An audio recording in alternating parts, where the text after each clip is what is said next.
Salut tout le monde, on a tous déjà joué à GTA V, fait des braquages, dérobé de l'argent. Les braquages et leurs plans nous ont toujours fascinés, peut-être grâce au film. Mais est-ce que vous vous êtes déjà posé cette question? Quels sont les plus gros braquages de l'histoire? Eh bien ça tombe bien, aujourd'hui nous allons voir les 3 plus gros braquages de l'histoire. C'est parti!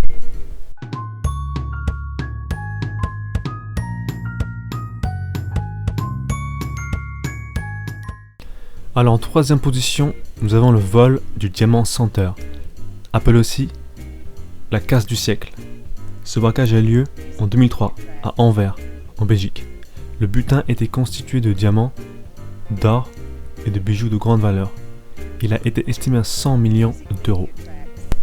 2 ans et demi avant le braquage, le chef de l'opération, Leonardo Notarbartolo, un escroc italien, s'est mêlé au cercle des diamantaires d'Anvers.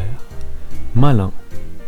Dans la nuit du 15 au 16 février 2003, ce qui correspond à un week-end, une équipe italienne de 5 hommes dirigée par Leonardo Notarbartolo pénètre dans le centre. Il désactive les capteurs de mouvement, neutralise les caméras thermiques et enfin, l'équipe recouvre les caméras de surveillance avec des sacs en plastique et remplace les bandes de vidéosurveillance de la salle des coffres par une cassette pré-enregistrée. Il dérobe le contenu de 123 des 160 coffres avec des outils spécifiques achetés la veille pour un butin total de 100 millions d'euros. Il faut savoir que près de 80% des diamants bruts extraits dans le monde et 50% des diamants taillés transitent par le quartier diamantaire d'Anvers. Donc ouais, forcément, ça fait des envieux.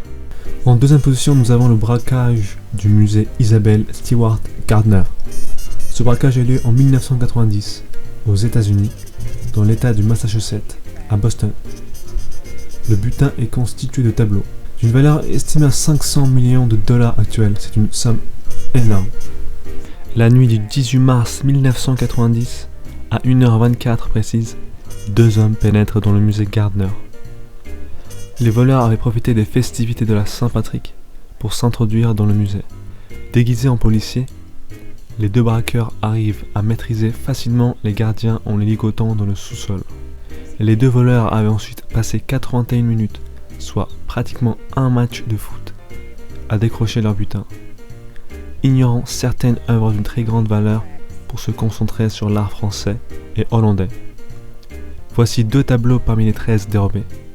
Le concert, peint par Vermeer, date de 1663. Le Christ dans la tempête sur la mer de Galilée, peint par Rembrandt, date de 1633. Petite parenthèse en parlant de 2 tableaux, le tableau le plus célèbre du monde, la Joconde, a déjà été volé en 1911.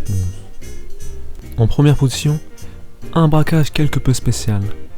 Ce n'est pas du tout un coup à la Ocean's 11, mais un gros truc de bourrin. Et le rôle du braqueur en chef est tenu par Saddam Hussein. Oui, Saddam Hussein. À la veille du début des bombardements par la coalition en 2003, Saddam Hussein envoie son fils, Qusay, retirer tout ce qu'il peut de la banque centrale d'Irak. Son fils repart avec des caisses pleines de bons de 100 $ et en 5 heures, il dérobe 1 milliard de dollars. On retrouvera 650 millions dans les murs de son palais, mais jamais les 350 millions de dollars restants. Bon, et bien The Third, c'est fini pour aujourd'hui. J'espère que ça vous a plu. N'hésitez surtout pas à vous abonner, à liker et à commenter. Vous pouvez aussi me suivre sur Facebook et Twitter. Les liens sont dans la description. Merci, à bientôt.